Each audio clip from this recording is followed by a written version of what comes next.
कुरान के दूसरे अध्याय के 256वें पद में परमेश्वर कहते हैं, धर्म में किसी तरह की ज़बरदस्ती नहीं, क्योंकि सत्य यानी न्याय की आराधना करने वाले झूठ यानी अन्याय की आराधना करने वालों से अलग होते हैं। तो जिस व्यक्ति ने झूठ अन्याय से इनकार किया और सत्य जो परमेश्वर का एक नाम है पर विश्वास किया, तो उसने मोक्ष की मजबूत रस्सी पकड़ ली है जो टूट ही नहीं सकती।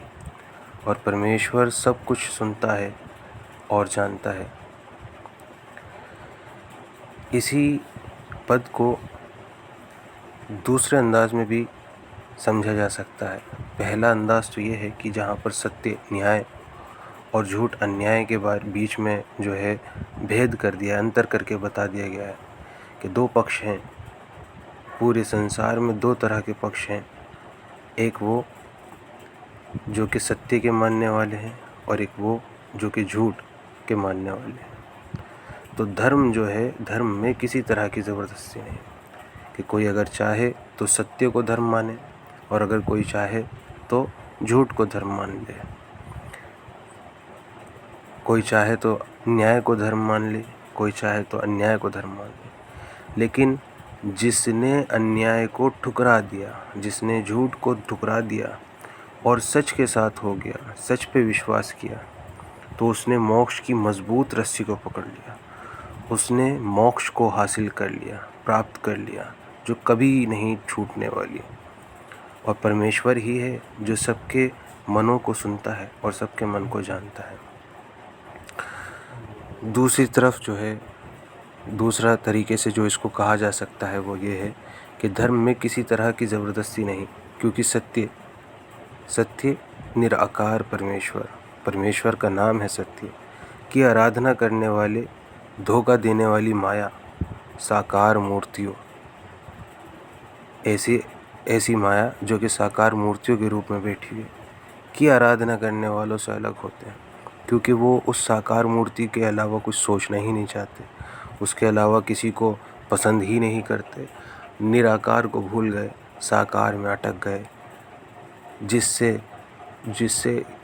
जिस निराकार से पूरे संसार की रचना हो, जिस निराकार के अंश से पूरे संसार की रचना हो, उसी को भूल गए और साकार मूर्तियों में फंस के रह गए।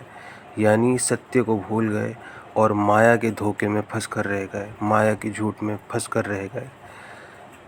तो कहा कि जो माया की आराधना करने वाले लोग हैं वो अलग हो चुके हैं।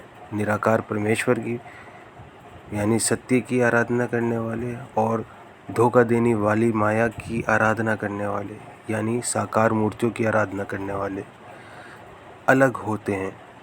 तो जिस शख्स ने झूठ यानी माया से प्रभावित मूर्तियों से इनकार कर दिया और निराकार परमेश्वर पर विश्वास किया, क्योंकि वही सत्य है, उसी से जो है संसार की रचना हुई और निराकार से रचना हुई, तो निराकार की ही आराधना की जाएगी, ना कि मूर्तियों की। और निराकार की ही पूजा करना सनातन है, सनातन धर्म का मूल बिंदु है। जिसने निराकार परमेश्वर पर विश्वास किया तो उसने मोक्ष की मजबूत रस्सी को पकड़ लिया जो टूट ही नहीं सकती। और परमेश्वर सब कुछ सुनता है और जानता है। इस आयत के माध्यम से परम आत्मा ने संसार में दो पक्षों में लोगों को बांट दिया गया है कि एक जो सत्य को पूजते हैं और एक जो झूठ को पूजते हैं।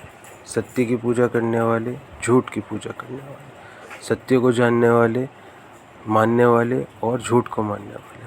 तो जिसने झूठ का इनकार